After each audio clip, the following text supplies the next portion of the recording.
So this first talk pretty much lays the foundation for most of my research. Not all of the talks will fall under this aegis, but a lot of it will. So it's the best lecture to get first.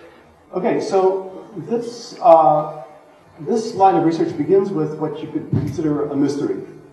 And it's kind of like, it's a particular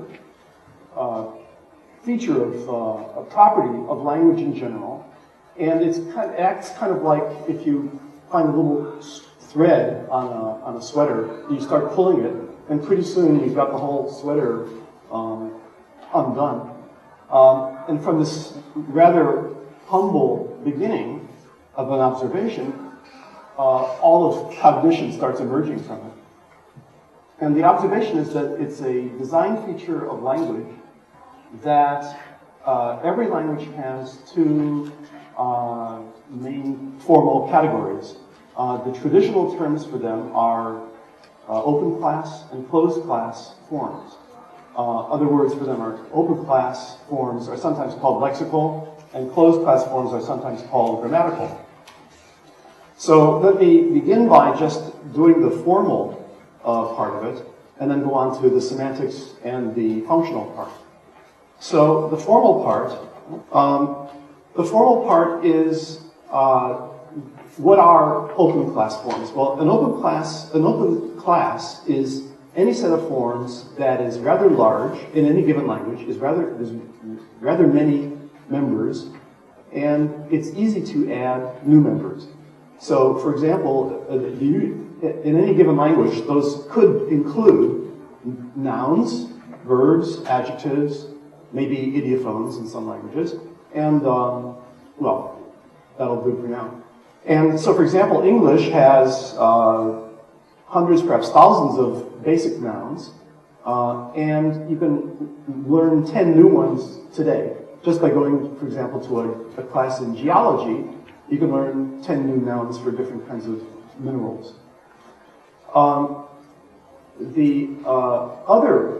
Everything else is closed class. So a closed class is a class of forms that has relatively few members, and it's very hard to add to them, to augment. So examples of them, if you look over the bound forms, the ones that are formally bound to it, which includes affixes, and inflections, and derivations, and clitics, you'll get inflections, derivations, and clitics. There are also free forms, closed class categories. For example, in English, the category of prepositions. Well, there are several dozen prepositions, but that's all. It's not hundreds, it's not thousands, it's just several dozen. And it's very hard to add a new preposition. Maybe in the course of 1 century, you add a couple prepositions and lose a couple.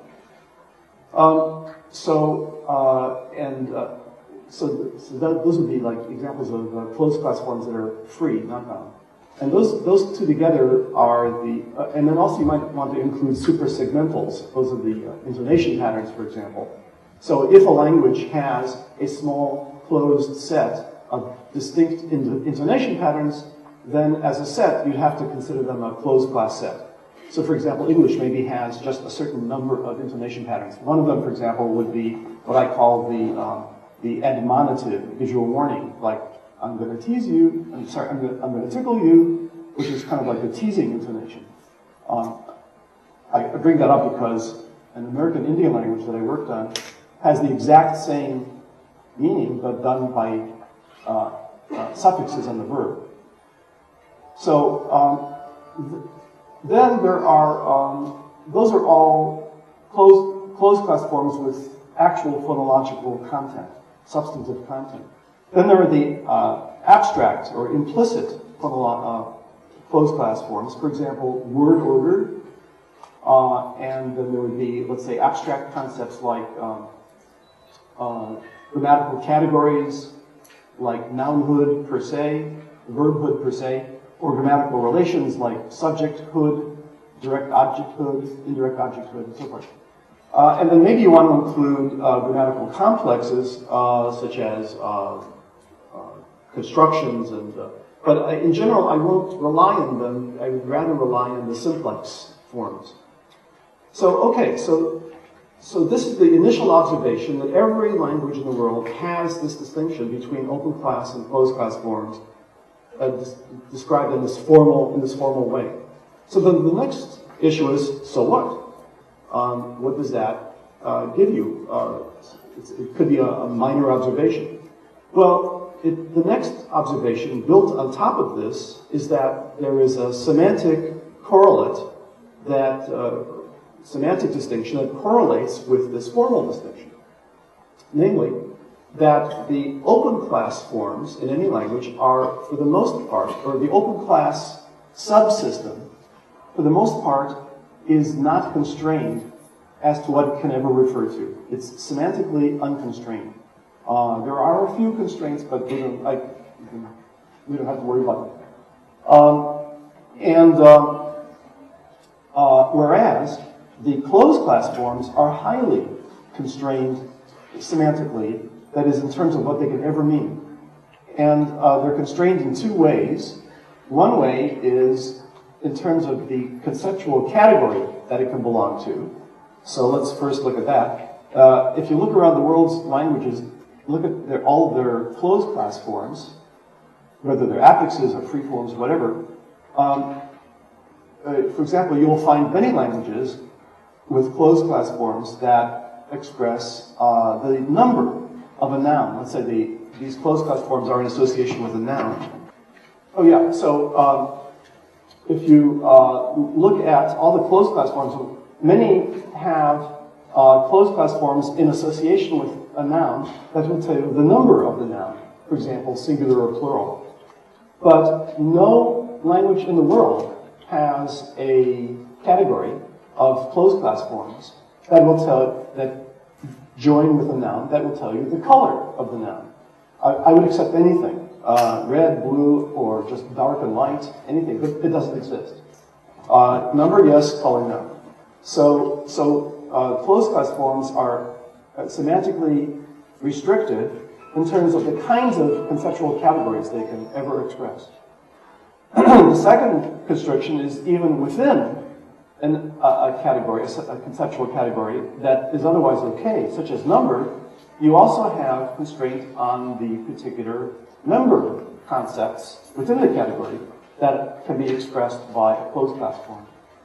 So, for example, you find around the world's languages, if you look at closed class forms that are bound to the noun, you'll find distinctions like singular, dual, plural, paucal, which means a few, singulative. And if you take closed class forms that are free, like in English, you'll have, in addition, such concepts as all, some, many, more, much, no, so forth. These are all numerical concepts. But you will never have any closed class form in association with a noun that expresses the concept of an odd number or an even number. They're not among the closed class forms. Or any closed class forms that say that it is a dozen. You'll never get a dozen. Or countable. None of this will ever show up. On the other hand, open class forms are not bound in this way. They're not restricted in this way because of the words I just used. I just used these words like odd and even. Well, those are open class adjectives. Countable, and so forth. But you don't find the concepts that those open class forms express, you don't find those same concepts ever expressed by closed class forms. So we find that there are these strict constraints on closed class forms, semantic forms, and in fact, if you start setting up two columns and look, you could set up an inventory this way, and in one column you can put what are all the conceptual categories that closed class forms ever express, and you'll get number, tense, aspect, gender, so forth, causality, what have you. And on the other side, you'll get color will not appear, and many other things will not appear. Not only color, but also food, gymnastics, lots of things will not ever be expressed by closed class forms, many categories. So it's highly constrained. And also within each category, it's highly constrained. Okay, so that's the second level of observation, that there's a semantic distinction that correlates with this formal distinction between open and closed class. Well, you could still say, so what? What does that matter? Well, there's a third level of observation that's built on top of that, and that's a functional distinction.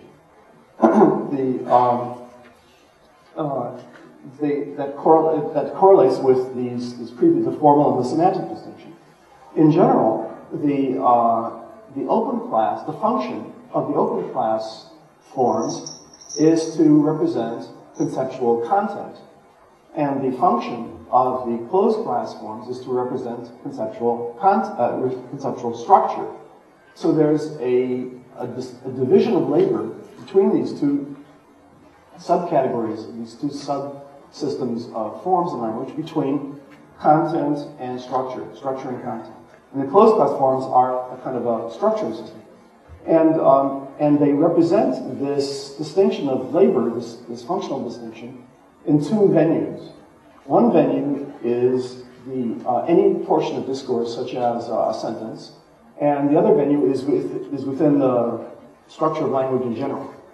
So let me look at to establish to clarify for you how these two subsystems differ from each other.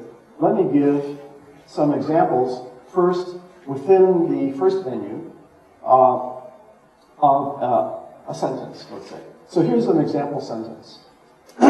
It's a rustler lassoed the steers. Okay, so to understand this sentence, you have to have seen a lot of cowboy movies. A rustler is a person who steals cattle.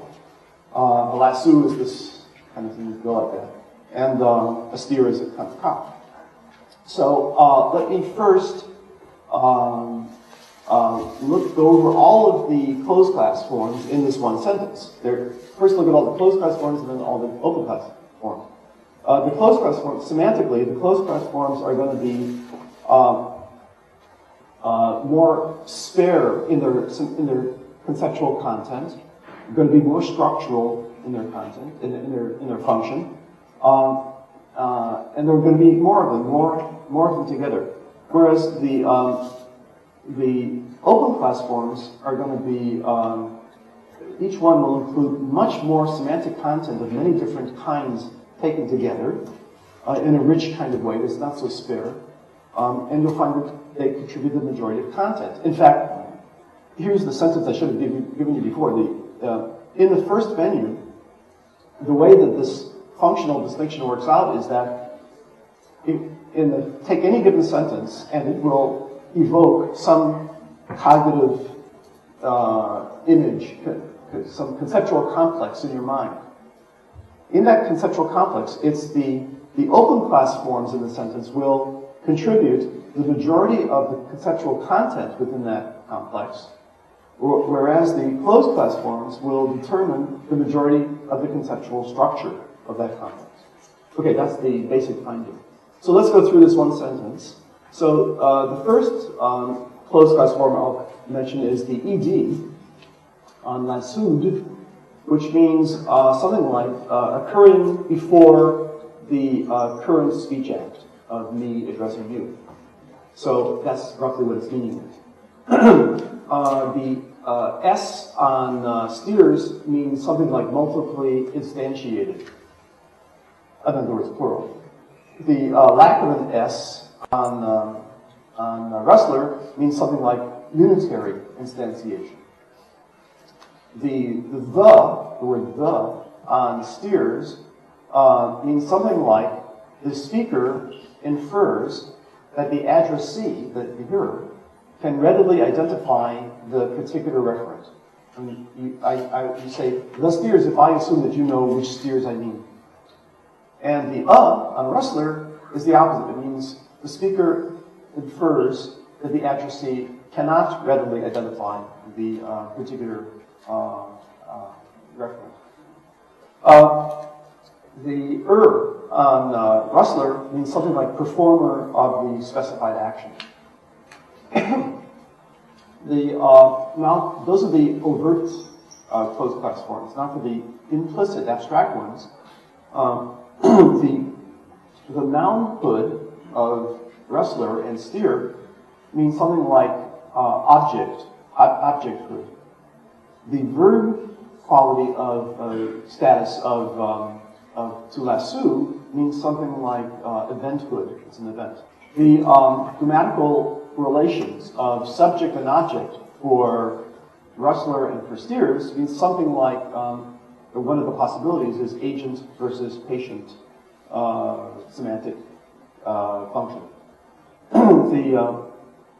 The active voice of the sentence means something like the point of view is at the agent, subject, in other words. And then the intonation pattern, which is declarative, the character of the aspects, and so forth, means something like, of the auxiliary, means something like the speaker, in quotes, knows the proposition to be true and asserts it to the speaker, something like that. So all those together is this sort of complex of closed class forms and their rather spare meanings. By contrast, the open class forms are rich in semantic content, and there are three of them. One is to rustle, the verb to rustle, which the noun wrestler is based on. And it means, it has all these concepts of theft, illegality, private ownership of property, livestock. The reason I include livestock is because you can only rustle cattle and horses. You can't rustle chickens, for example. So all those concepts are taken together in the word rustle. And it means to steal the property, the livestock property of somebody else. The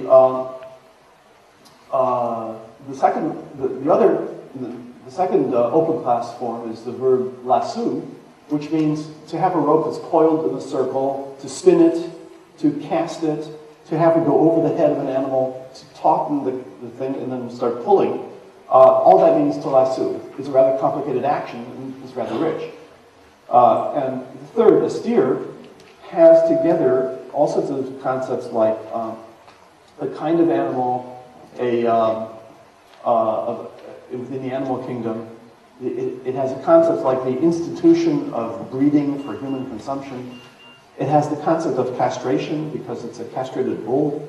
So all those things are taken together. So you'd never find a concept like castration showing up in a closed class form. It's only going to be showing up in an open class form. Okay, so, and to further bring into relief the contrast between these two systems, the way we could do that is to keep within the sentence, keep one set constant while varying the other set, and see what happens. So if we first keep constant the open class forms and just change all of the closed class forms, you might get a sentence like, will the lassoers rustle a steer? So I've now shifted it from the past to the future, from a statement to a question. I've shifted around all the plurals and the definites. I've even changed the verb around what the appears on, lassoer instead of rustler. Nevertheless, this sentence still leaves you on a Western cowboy landscape, because the open class forms are the ones that contribute the majority of the content, conceptual content, of the total sentence, and that content is still roughly some kind of cowboy landscape. All that's changed is the structure. Conversely, if you keep the closed class forms constant and you vary the open class forms, you might have a sentence like, a machine stamped the envelopes. And now, all of a sudden, we're in a different conceptual content kind of area. We're in an office building, but the structure is the same. One thing is acting on another serially, and I'm telling you this, and so forth. So it's the structure is wound up being pretty much, the conceptual structure is pretty much the same. So this is kind of like by way of demonstrating the functional difference between these two subsystems. I'll give a bit more of this kind of example.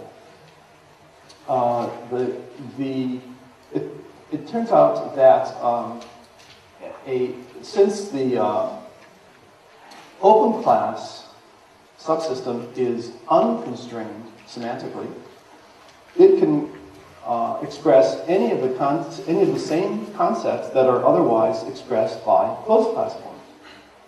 So, but if a concept is expressed by an open class form, it pretty much has the functional character of being additional content.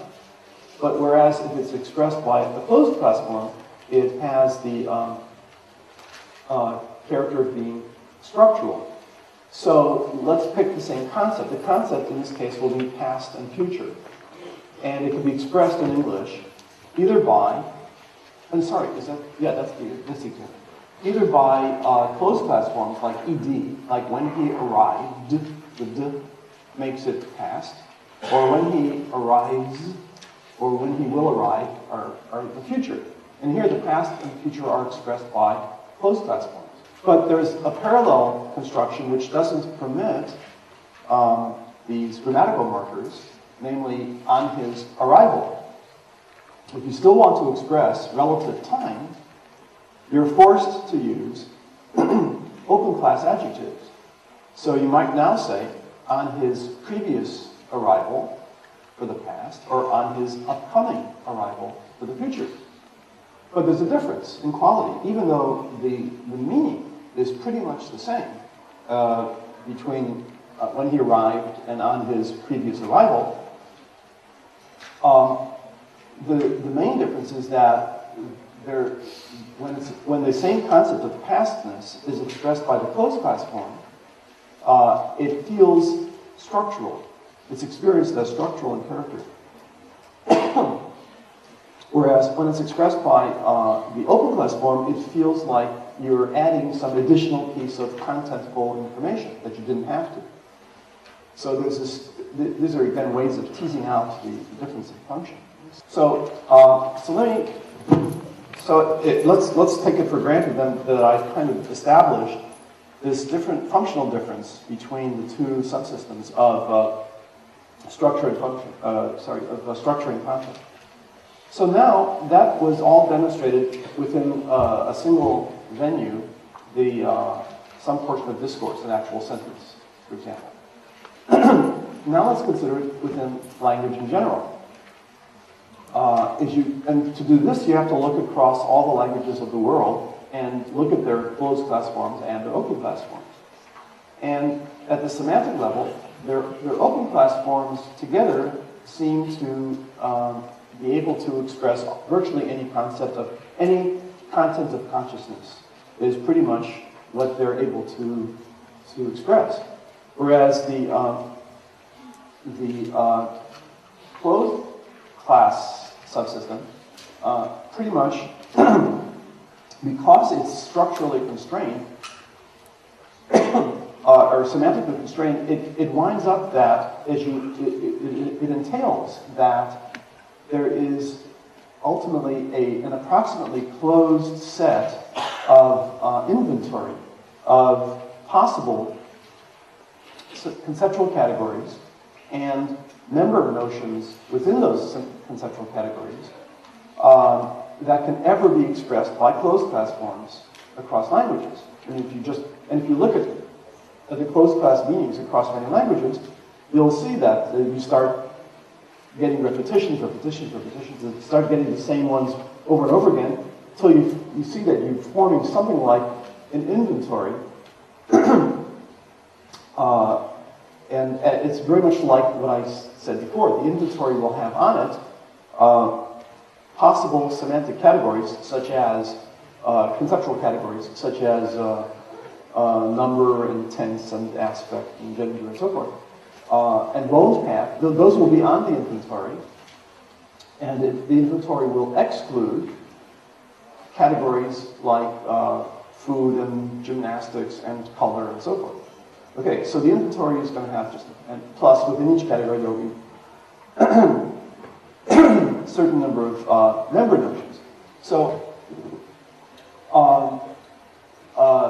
and one, we can, after discovering that there must be something like this privileged inventory of fundamental concepts, of structural concepts. Well, actually, before I even proceed with that, let me just say, give the functional distinction here. The function of all the open class forms together is within language, of any language, is to be able to represent all the contents of consciousness in an open-ended way. But the function of the closed class subsystem within language in general is and here's the main discovery. This one sentence is the main discovery of this project. It's the fundamental, or one of the fundamental conceptual structuring systems of language. So that's the main summational conclusion of the existence of this closed class subsystem. So, okay, so now we've got this inventory that's available to any language, whether it's wired in or genetically, or if it's somehow in part, or if it's in part acquired during development, I'll leave as an open question. But there does seem to be some kind of inventory. And we can further find several more characteristics of this inventory. Not just that those things are present or absent from it, but also it's hierarchical, it's graduated. So some categories on the inventory may well be universal. They may well have to appear in every language somehow with some kind of closed class representation. So, for example, a candidate for such universal status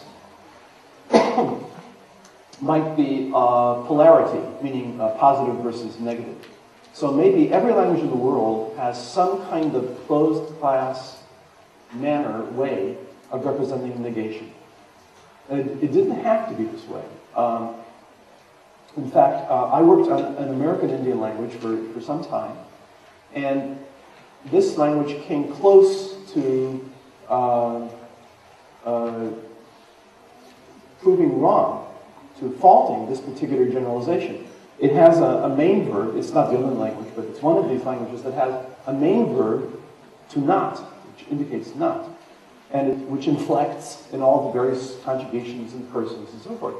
So, like, I didn't hit him is I knotted him to hit.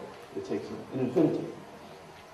If that were the only thing in that language, then we would have to say it's an exception to this possible universal status. But as it happens, Atsugewi also has a closed class form, which is used in some of the conjugational categories. So we were spared, this universal was spared. Then other conceptual categories in this closed class inventory might be widespread, but not universal. So maybe number is an example of that. A lot of languages have closed class representation of number, but maybe not all.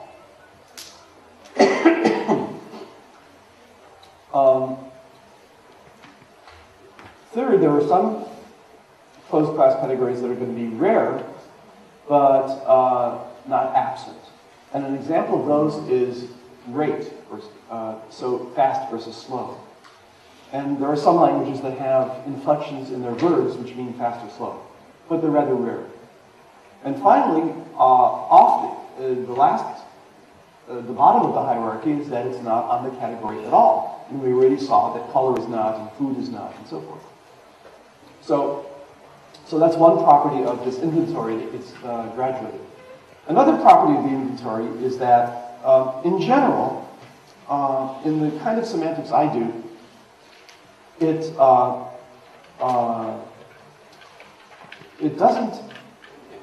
doubts the Fodor-Chomsky kind of notion of a module, which is watertight module, where there's no influence from outside. And instead I call these things systems instead of modules, so there's the language system, the visual system. By which I mean that there's much more interpenetration of their interaction of their functions. They're not closed compartments. And in fact, we should expect to find that kind of behavior in this inventory. So very little, in my view, very little in human cognition is totally compartmentalized. And that would include this inventory. So you could never say definitively, these are the concepts that are on the inventory and these are the concepts that are off the inventory. You should expect, with this kind of perspective, that there will be kind of a rough lower boundary. And you should expect that some categories or concepts, closed class concepts, will get expressed sporadically, periodically, within one language here, another language there, but so you can't totally exclude anything. And because of this hierarchical character, even if some language someday shows up with a closed class form that expresses color, my whole theory is not suddenly overturned. It just means that it's at the bottom of this, the color is now at the bottom of this hierarchy, which is fine, because I build hierarchy into it. So here's an example of a grammatical concept that's very rare. English has one. It's if you've got an enclosed vehicle. So if you've got an enclosed vehicle, it turns out that sometimes you say in, sometimes you say on. So if this is a bus, you say you're on the bus. But if it's a car, you say you're in the car. So you're in the car but on a bus. You're in a helicopter but on a plane. So helicopter goes with car, plane goes with bus. You're in a rowboat but on a ship. These are enclosed vehicles, so even if the ship is, you're inside the inner part of the ship, you still say on the ship, you're on the ship. You're in a grain car, but on a train. So what is it? What property is it that distinguishes why you say in here and on there? It seems to me, my best guess is that it's if the vehicle is enclosed, but if it has a walkway, then you say on. So a bus has a walkway, you can stand up and walk along the walkway. A plane has a walkway. A ship has a walking area. All of these have none. You have to sit there. You can't walk around. Okay, well, so, and furthermore, it's not just the use of on in these cases. It's not just a vehicle with an enclosed vehicle with a walkway. It also has to be the vehicle that is currently being used as a vehicle. So, for example, if there's a bus that's in a junkyard that two children are playing in, you now said that kids are in the bus, not on the bus. Or if there's a dog, even in a bus that's moving, you're using it as a vehicle. There's a dog there, you typically would say the dog is in the bus, not on the bus. If you said the dog is on the bus, you tend to think that the dog is a passenger, which is typically didn't intend. So, okay, so this is an example of a very unusual semantic concept. It means, namely, in a enclosed vehicle with a walkway that's in use. So, but nevertheless, there it is. It's a closed class form. It's on in English. So you have to be able to expect such periodic things. So, but that's the nature of the beast. And okay, so this is like a theoretical form. All right. So what we've done so far is we've said, okay, there's an inventory, and there of conceptual categories and member notions that closed class forms can represent. Well, the next question is this inventory random? Or are there principles that govern which categories and concepts are on the inventory and which ones are off? Well, I have not found any single master principle that governs this, but there are a number of smaller principles that determine part of it. And one of the principles is that the closed class categories and the forms, if they refer to space or time or certain other domains, they have to be topological in character in their geometry. They cannot be Euclidean. So Euclid is one kind of geometry. It's the geometry of precise angles. These are two different angles. Precise shapes. So, this form is different from this form in Euclidean geometry, and if that's a square that's a rectangle, these are different sizes, so it's sensitive to magnitude and so forth. But in topology, all this is abstracted away from. It's another kind of geometry. So in topology, a circle is the same object as an oval or as anything. It's simply a closed loop. So those are the same. That's topology. And it's neutral to size, to shape, to angle, and so forth. Okay, that's a branch of mathematics of geometry called topology. Well, it turns out that closed class forms in language are topological. They exclude the Euclidean. So first, let me give some examples. They exclude, they're first of all magnitude neutral. They exclude magnitude, distinctions of magnitude. So for example, let's take the across schema in English, the preposition across. Well, this is the basic across schema. Two parallel lines with a path that goes from one perpendicularly to the other. That's the basic across schema. Well, that's fine, but it's magnitude neutral. It doesn't care about magnitude. You could say the ant crawled across my palm, and you could say the bus drove across the country. The word across simply doesn't care. It abstracts away from magnitude. The same goes for this and that. You can say this speck is smaller than that speck, and you can say this planet is smaller than that planet. It completely abstracts away from magnitude of object, magnitude of distance. And so the schema for this and that is there's some kind of speaker, some kind of conceptual partition through space or time. And then if the referent object is on the speaker side, you say this, and if it's on the non-speaker side, you say that. So that's the setup. But where this partition is relative to the speaker is irrelevant. This particular schema just doesn't care. So that's why you can say this versus that, and this versus that. Doesn't matter.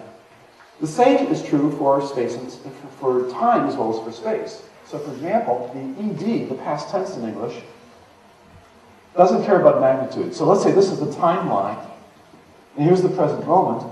You can say Alexander died with dignity.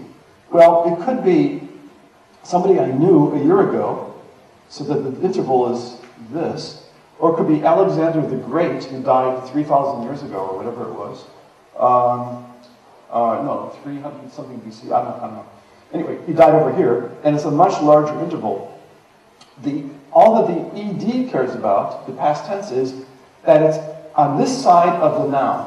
It doesn't care anything about the magnitude of the temporal interval. Okay, so that's magnitude neutrality. Another kind of neutrality, these are topological properties. So one is magnitude neutral, another is shape neutral. Shape neutrality. So for example, the word through in English, one of its uses is to move along a line that lies within a median. So you could say I walked through the woods. Fine. But if these are the woods, you could say I walked straight through the woods, I circled through the woods, I zigzagged through the woods. The word through doesn't care. All it wants is motion along a linear path that lies within a surrounding median. It doesn't care about the shape of the path, so it's shape neutral. The same is true for the across schema. So if this is a lake, oddly shaped lake, and I swim like this, I can still say I swam across the lake. It tolerates an enormous amount of variation. In Euclidean geometry, this would of course be totally different. This would be totally different from that. But in topology, they're structurally identical, and that's all that language cares about. The closed class points. All right, so now one of the observations I have is that a lot of early science, in the history of science, is an expanded and theoretized version of conceptual structure that's already built into language and other parts of cognition. And I think, in general, I think the mathematical system of topology itself is a form of, let's say, early science or science, which derives from a language, a conceptual category built into the fabric of language, and which has become scientized. Well, but still there's a difference between mathematics. Once it becomes a science, you can start seeing distinctions. So I want to contrast language topology with mathematical topology. And it's another principle, I think, of cognitive linguistics in general, which is that various people have come in from other fields, like mathematics or from literature or whatever. And in fact, my field before linguistics was mathematics. But it's wise not to import all the theoretical particulars of the other field into language. They probably don't fit.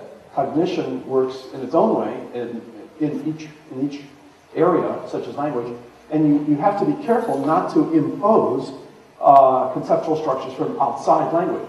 So here's a case in point.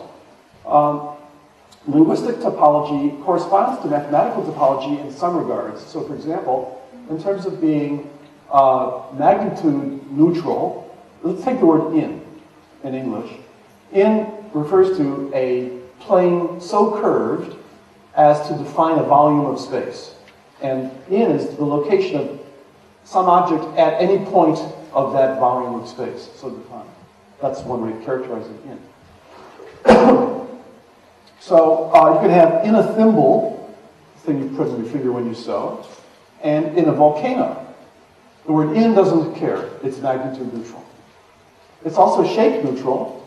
Say in a well that you get water out of, and you can say in a trench. Different shape, still in. Okay? So this much is like mathematical topology. But linguistic topology is even more abstract than mathematical topology. For example, it is what I call closure neutral. This is in a ball, but this is in a bowl. A ball in a bowl. Still in English. English in doesn't care. Of the language, maybe make a distinction, but English in doesn't care. Whereas, in terms of mathematical topology, these are completely different objects. So English topology is more abstract than mathematical. The same holds for, let's say, this is in a belt jar. It's a solid glass. It's a glass jar. And this is in a bird cage. Topologically, in mathematics, they're completely different objects. But within language, the in is still more abstract geometrically, so both are in. On the other hand, there are some things where mathematical topology is more general than linguistic topology. Or where linguistic topology is more specialized, specific. Okay? For example, this is I swam across the lake. This maybe is I swam across the lake, but that is not. So if you're completely, consistently neutral to magnitude, this should also be a cross, but it's not.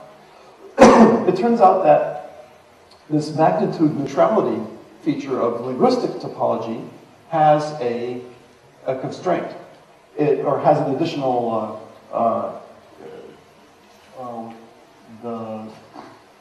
characteristic, and that is, if, let's say there's the schema, the across schema, if you sort of draw dotted lines and consider there to be an area on either side of the perpendicular path, these areas have to be of comparable magnitude for this schema to work. So that's why this is a good across the lake. The two sides are pretty well divided, evenly divided, but this is not, because they're very different magnitudes. So here's an example where linguistic topology is more specific, less abstract than mathematical topology. So you have to be careful not to simply import some field into something else. There's even more ways in which, more principles that govern what is on. So the point of this is that I started this by saying, are there any principles that govern which concepts, categories, and notions are on the inventory and which are off? And one principle is that anything that is Euclidean is excluded from the inventory. Anything that's specific as to quantity, shape, magnitude, and so forth. So that's an exclusion. And of course, as usual, open class forms are not excluded in the same way. We have open class forms that are specific. So, for example, as to quantity, as to magnitude, we have words like inch, mile, minute, hour, gallon, and so forth, that are specific as to quantity. We have forms that are specific as to shape, such as square, spiral, ricochet. The verb to ricochet, a bullet ricochets, has specific aspects to its shape. So this restriction is only pertains to closed class forms. Let's see. And there are further kinds of restrictions that we can find. One is to bulk neutrality. It could be considered an extension of the topological characteristic. In bulk neutrality, for example, you have the word along in English, another preposition. Well, here's, let's say, a thread, and here's a caterpillar, baby butterfly. And it said the caterpillar climbed up along the thread. So along means on a line, moving on a line that is parallel and near to some other line. Okay, but you can also say the caterpillar, if this is the trunk of a tree, a big trunk of a tree, you can still say the caterpillar climbed up along the tree trunk. The word along doesn't care. That's because this tree trunk can be idealized, boiled down to a linear abstraction within it. It's neutral to its bulk. This is the bulk. It's neutral to it. Okay, well that's so it's bulk neutral. And a further kind of abstraction is in terms of proper nouns and so forth. It turns out that nouns can be proper. That means they can refer to a unique entity within the continuum of space and time. So if you consider there to be like a Einsteinian kind of continuity, the word Shakespeare refers to a particular figure cut through space and time as he lives his life. There is that figure. And you can say the same for Manhattan, the city. So Shakespeare and Manhattan are both proper nouns in English, and they refer to unique things in space and time. Well, you can imagine the same kind of thing holding for a preposition, which is a closed class form. In fact, I have invented several proper prepositions. What would a proper preposition be? It should be some pathway that you can conceptualize as being unique in the space-time continuum. So let's take, whether it's true or not, let's take, let's say, Jesus on the path along the path of the hill with the crucifixion. So this pathway, it is unique in time. So you should be able to make up a new preposition, a station, with capital A, and say something like, Jesus walked a station, the hill named Calvary. Or to give equal time to Jewish religion, you could say Moses is supposed to have divided the Red Sea and walked across it. So maybe this one path, you could make up a new preposition, amatzah, and say Moses walked amatzah the Red Sea. But such proper prepositions don't exist. So it's another example of what's excluded from the inventory. What's excluded is anything that is unique within the space-time continuum. So there are no proper prepositions. So just to continue this, open class forms, of course, are not, and they do have bulk-specific concepts, such as fat and thin, and they have token-specific forms, like Shakespeare and hat. Okay, so I really have about 25 minutes more to talk. I've gone a bit slower because I'm assuming that a number of these examples are unfamiliar and the language is not your native language. So I'll just take my time, and if I can't get to something important, well, we'll just have to skip it. So let's go on to the next thing is, okay, so now so far we've got an inventory of closed class, of concepts which can be expressed by closed class forms around the world. Oh, I should have said that what any single language does is it draws a selection from this universally available inventory of particular, so no single language ever expresses all of the concepts on this universally available inventory. Every language has some kind of selection from them. And what the principles that govern the selection are, I don't know. I haven't worked on it. I assume there's some kind of representativeness. I mean, no language will have all aspect and nothing else. You know, they'll have some kind of distribution, but I haven't worked it out. So, okay, so going on now. We've got all these forms. But I just picked them at random. Do they? We've got constraints in them. Is there some kind of way that they pattern together? And the answer is yes. They. If you look at these various, we've already seen that individual closed class concepts group together into categories, and furthermore, the categories group together into larger systems, which I call schematic systems, from the word schema. There are schematic systems. And there are several major schematic systems that are at work within this closed class subsystem that all languages seem to draw from. And one of them is, I call configurational structure, which is the closed class forms that structure space and time and various other related dimensions. Then there's what I call perspective forms. We're given this structured scene that the closed class forms do, where you're looking at it from to conceptualize it. Another is the distribution of attention. If you've got a structured scene and looking at it from some particular perspective point, which parts of it are in the foreground of attention, which are in the background of attention. So those are three major categories, or schematic systems. A fourth one is what I call force dynamics, and I'll talk about that this afternoon. And there's still more. But so let's look at the first schematic system. I'm going to skip all the rest of 2, and I'm going to go to 3. there's probably going to be some kind of parallelism between how that category structures space and how it structures time. So the first category of complexity is how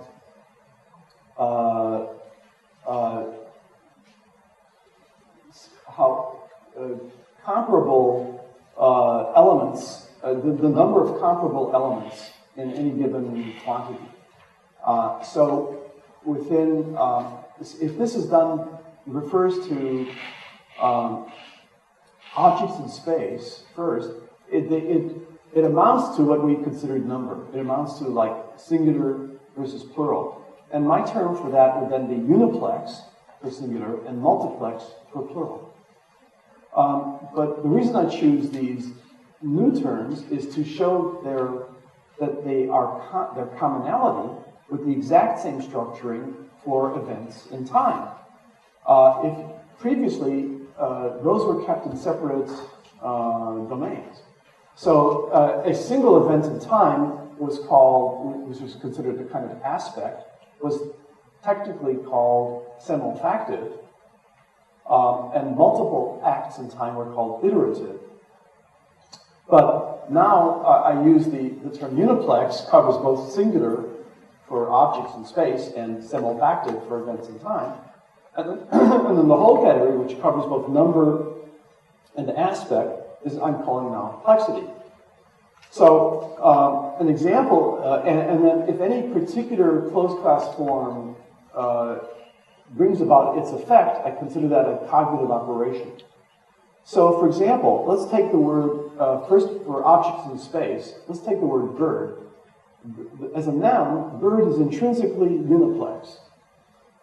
But you can perform, by adding S to it, birds, you can perform an operation of multiplexing, which takes the original single referent and copies it out to various points of space. The same parallel thing takes place with in the domain of events in time. So if you've got the verb to sigh, which is, that's to sigh, it's intrinsically uniplex, because he sighed once, but you could say he kept sighing, again, takes the single action and copies it out to various points of the timeline. So you can say that the operation of multiplexing works in both space and time by taking some original solo reference and copying it onto various points of space or time. That's how the operation of multiplexing works across the two domains. Okay, well, another, as I said, if you look in any given category, if you've got one operation like multiplexing, you should be able to find, you will typically be able to find the reverse operation, where the open class form refers to a multiplexity, and then where you have closed class forms that you will take one element out of this multiplexity and gives you one, which it's an operation that I call unit exerpting, and that in fact does exist in some languages. It exists in English not in a simple way. You have to have a complex structure to get it. So for example, the noun furniture in English is intrinsically multiplexed. You can't just look at a chair and say that's furniture. Furniture has to be a chair plus a couch plus a TV set. It has to have multiple objects. And in fact, the way you then get a single item out of the multiplexity is you have to have a construction like a piece of furniture. So you have to have a whole, and I've written a little formula that does that, shows how that is done. So you have, that is how you get unit exerting in English. The same holds for events in time. Some verbs in English can be conceptualized as having multiplexity of sub-events. So to breathe is one of them. So you can say she breathed with full concentration. That's in, out, in, out, in, out, in, out. But you can exert one of those units by saying she took a breath with full concentration. So again, English performs this inverse operation of unit exerting by a specialized long sequence. As it happens, other languages do perform this unit exerting operation in a direct, simple, closed class way. Yiddish, for example, performs it for nouns. So zam is sand, multiple grains of sand. How do you get 1 grain of sand? So English says a grain of sand. How do you get 1 grain of sand in Yiddish? You say a zembl by adding a certain suffix. Means a grain of sand. Same for grass. Guz is multiplicity of grass. A gezel is a blade of grass. Same goes for snow. Schnee is snow. A schneele is a snowflake. So that's how Yiddish does it. And Russian does this as well, but it also does this for verbs. So the verb to sneeze, chifat, means to sneeze a multiplex number of times. That's what it means. That's the basic verb. If you want to say to refer to sneezing once, you have to add a suffix which performs the operation of unit exerting on an action, and you now get chichnut, which means to sneeze once. Okay, so this is the domain, this is the category of plexity. Let's look at another category. So we've had, moving in one direction. The category of plexity has 2 main members, uniplex and multiplex, covering both space and time. We found closed class forms that convert an open class form from uniplex to multiplex, and we found the reverse, going to get you from a multiplexity to a uniplexity. Okay, let's look the same way within the domain of boundedness. The category of boundedness also has 2 main members. It has unbounded and bounded. Unbounded means there is no, the concept is understood as going on indefinitely with no intrinsic boundary stopping it. Bounded means that the concept is intrinsically conceived as being a unit entity with its own boundary. Okay, so for example, there are both nouns and verbs that have either of those 2 characteristics, and there's a test for it.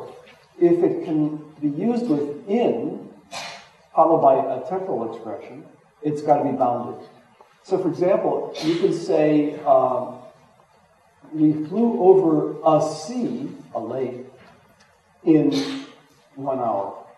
But you cannot say we flew over water in 1 hour. Water is unbounded. It fails the test. A lake is bounded. It passes the test. So therefore we know it's bounded. The same holds for actions. So you can say she dressed in 1 hour. That's fine. To dress is now bounded. But you cannot say she slept in 1 hour. You'd have to say she slept 4 hours. So the question then is, are there any operations that can be represented by closed class forms that can be performed on these lexical items? And the answer is yes. So first, let's say to perform the operation of bounding, can you perform the operation of bounding on an intrinsically unbounded form? So let's take water. Yes, you can perform the operation of bounding by saying some water. So you can say we flew over some water in an hour. It's not the best English sentence, but it's still okay. So by adding some, you can now perform the operation of bounding, or another term I use for it is portion exerting. Or you can also say, English can also say we flew over a body of water in an hour. And can you do the same with sleep? The answer is yes.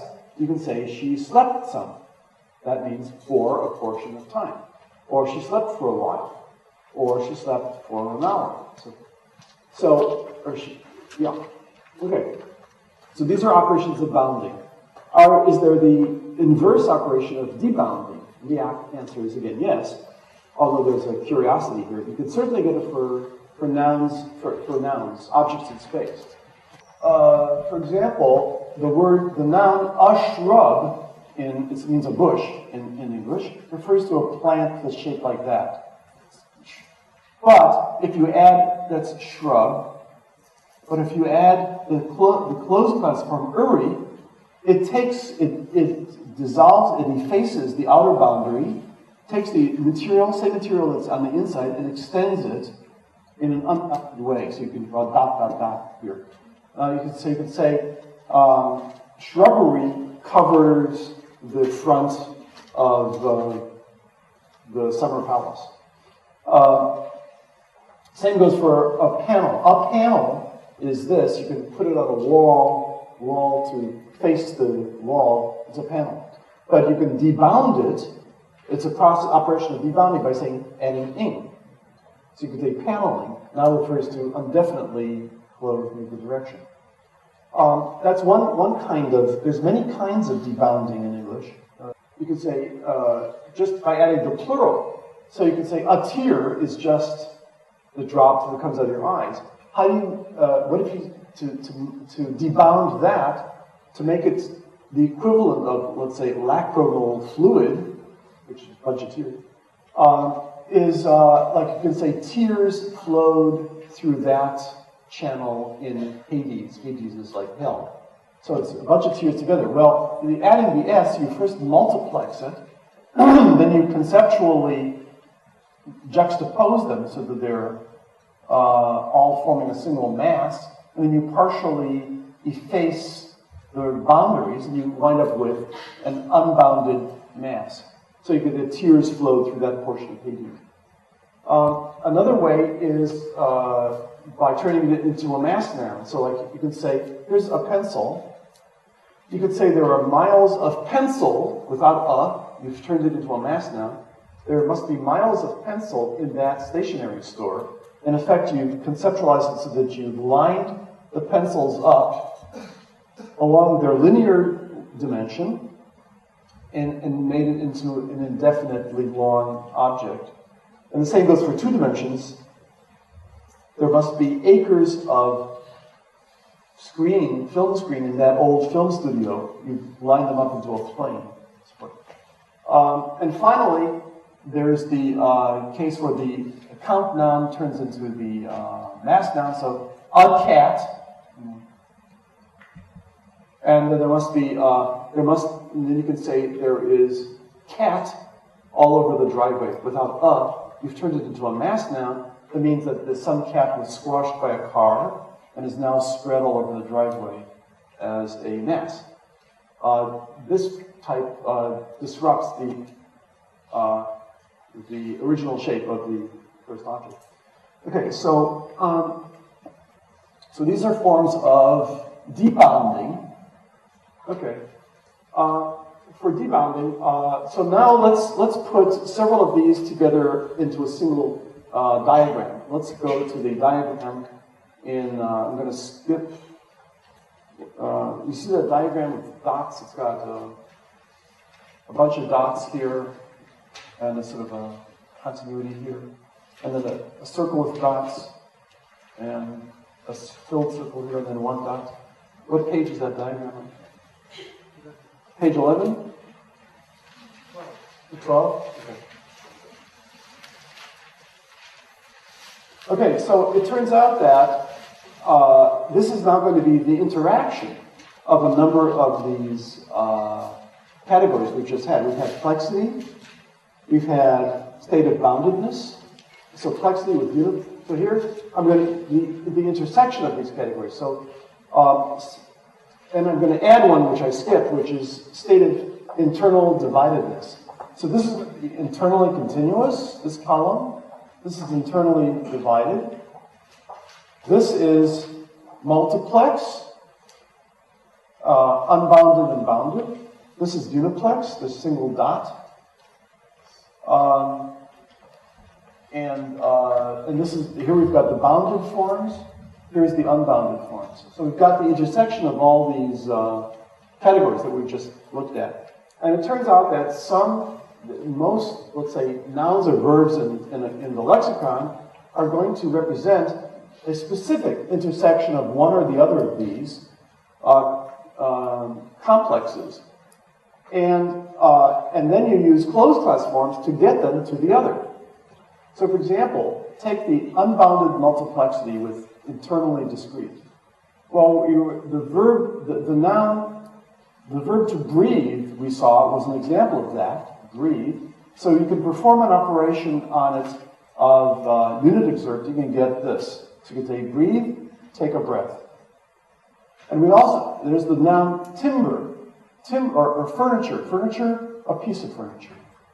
Or timber, seldom do we have nouns that are separate nouns that are used for each of the intersections. What we do for trees. Here's a tree. Here's a grove. A grove is a bounded set of trees. And here's timber, meaning like forest. It's unbounded multiplex of trees.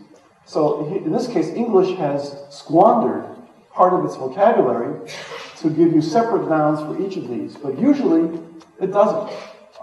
It usually picks one set for its noun, and then lets you derive the others by adding closed class forms. So that's what we just saw for breathe and for furniture. If we start here, let's say this could be like for a family. A family is a bounded multiplexity. And then we could say a member of a family to go down to take a uniplex form. And then we could say members of the family, we could go up there. So go from there to there.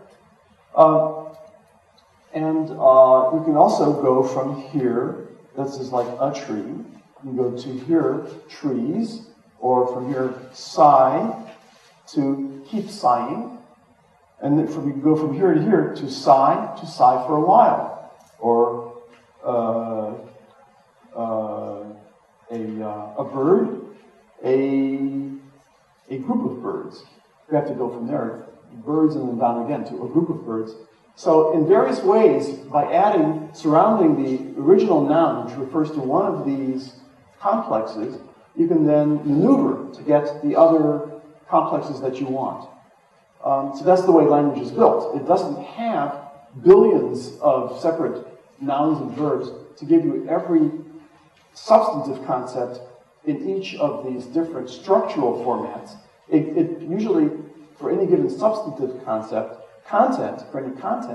it usually gives you one selection in its lexicon and then gives you the means for deriving it into the other forms of structuring. Okay, so that's, now, the next thing is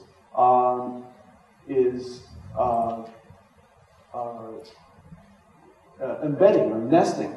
We already saw that you can embed the process of one into another, but this is really expensive. You can do lots of nesting and embedding. Is it pretty good? Okay. So you've got nesting. So for example, and again, it's going to cross space and time. So if you say, I take the verb to flash, or like lightning flashes, or the beacon flashed from for boats on a lighthouse, the beacon flashed. So the verb to flash is intrinsically uniplex, and you can say that represents the beacon flashed. Now you can perform the operation of multiplexing on it, and you can say the beacon kept flashing. So that'd be dot, dot, dot, flash, flash, flash, flash, or I'll do flash, flash, flash, flash, flash, dot, dot, dot. So that's the beacon kept flashing. But now you can perform the operation of bounding on this and say the beacon flashed 5 times in a row.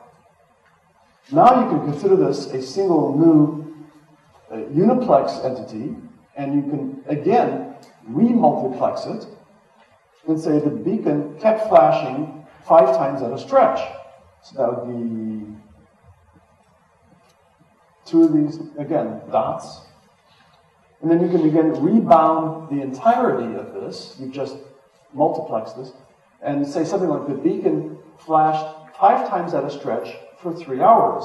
So here's the 3 hours, and here's beacon 5 times at a stretch, da da da da, so forth. So this is what I mean by structure. When I talk about configurational structure, that particular schematic system, this is a large and an extensive example of that. The same is homologous in time, in space. This is in time. You can get the same in space. So you can say, I saw a duck in the valley. You can multiplex it, I saw ducks in the valley. You can bound it, I saw a group of 5 ducks in the valley. You can multiplex that again and say, I saw groups of 5 ducks each in the valley. And you can rebound it by saying, I saw 3 acres of groups of 5 ducks each. So the same exact sort of structural homology takes place. Okay, all of that is for this first schematic system. And now we switch to another schematic system, that of point of view, or perspective point. Let me give a quick kind of sense for how this one works.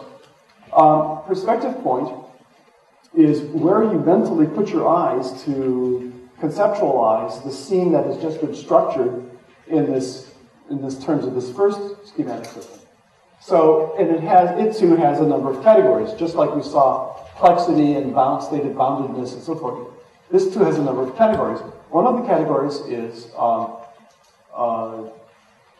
distance, well, the distance away, whatever I call it, perspectival distance.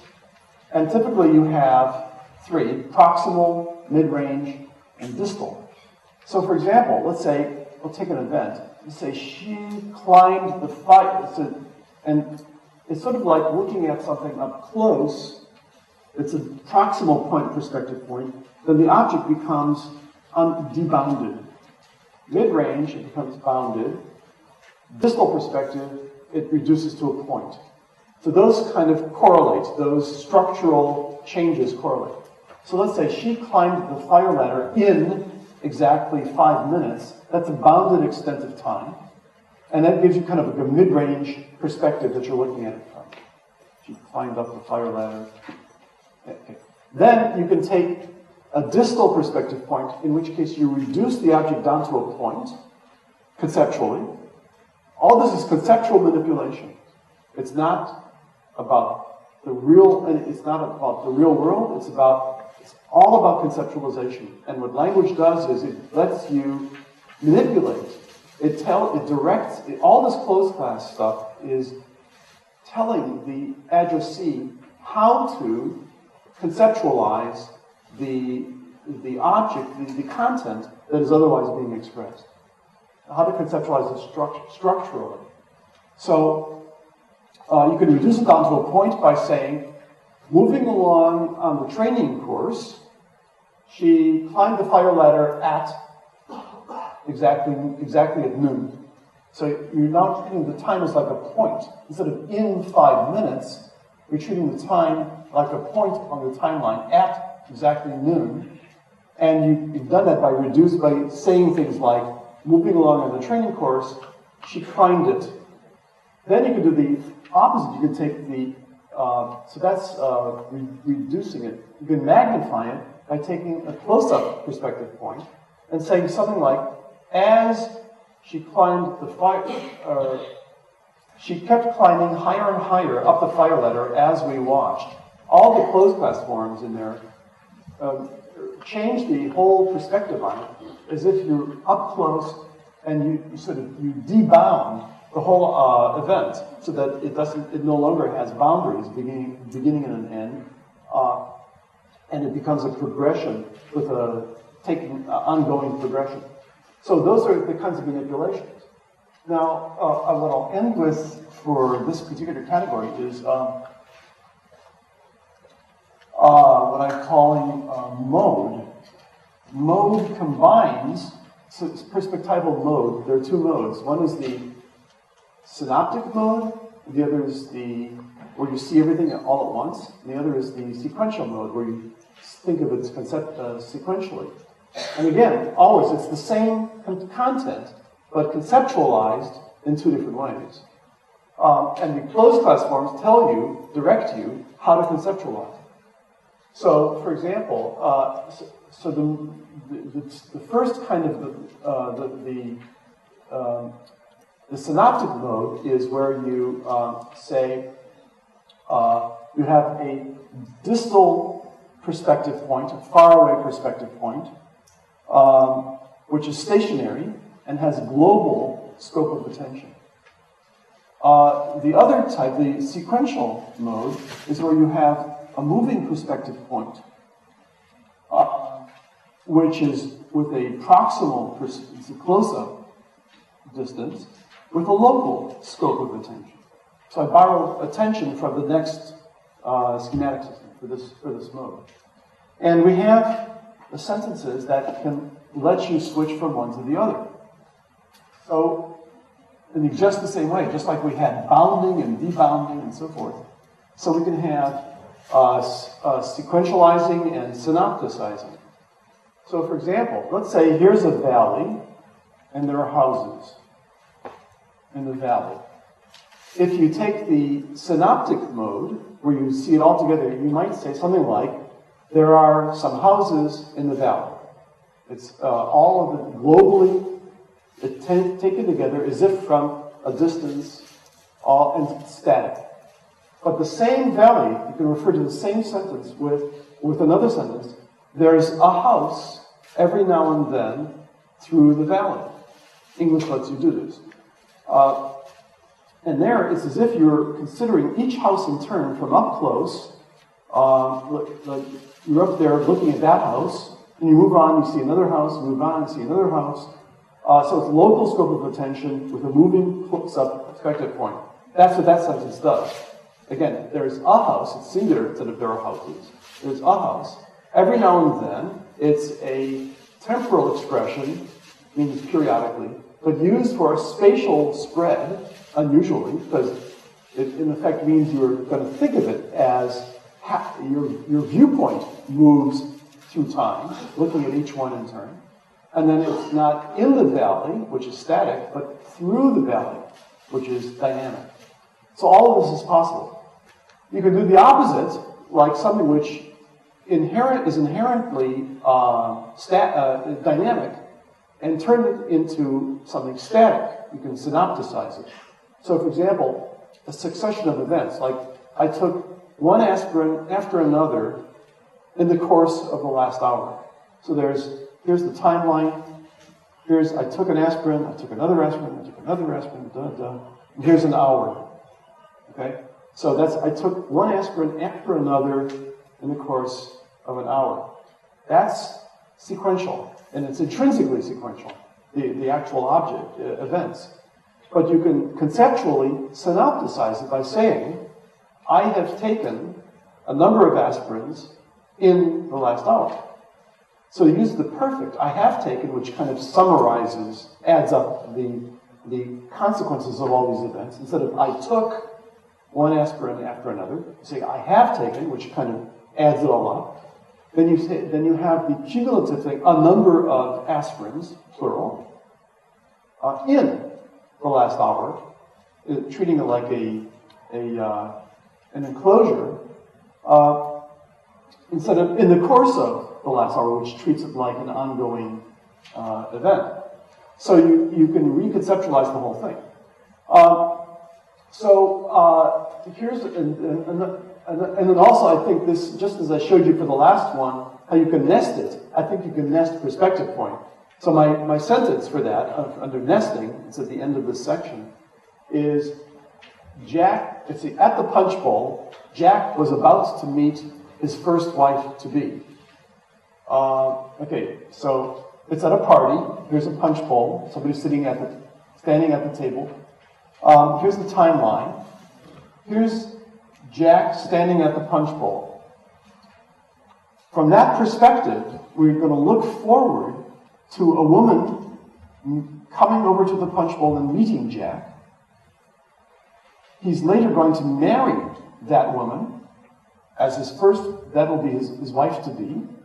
But she's only his first wife-to-be, so therefore he divorces her, and then from that perspective we then see another woman that he marries later. All of this is contained in that, and it's all seen from the current moment, here's the present moment with a perspective point, looking at that whole set of events. Because only from this later perspective can we know that at that initial point, what was going to happen. So this is an embedding of perspective points. So all these structural phenomena are taking place, embedding, conversion from one structural thing to another, and then back again. All this takes place with these different domains, these different schematic systems. So I've given you two schematic systems. One is configurational structure with complexity and state of boundedness. Another is the location of the perspective point. And this is how the whole conceptual system seems to work. The closed classes seem to give you these structural delineations of large conceptual content. And at the very end, I say, what is the function of this? And I think it permits you to form a gestalt, a single unified structured whole, both in space and through time, including temporal discourse. There's a lot of closed class forms that perform these things through discourse. Phrases like yes, but, or moreover, or therefore, or also. They link, I call them logic dating. They link and structure former conceptual parts that you expressed in your discourse with the current ones, giving you an overarching structure, logical structure through the time of the discourse. So I think the overall function, therefore, of the closed class subsystem is to structure things conceptually and tie them together into unified wholes. Let's get into this talk.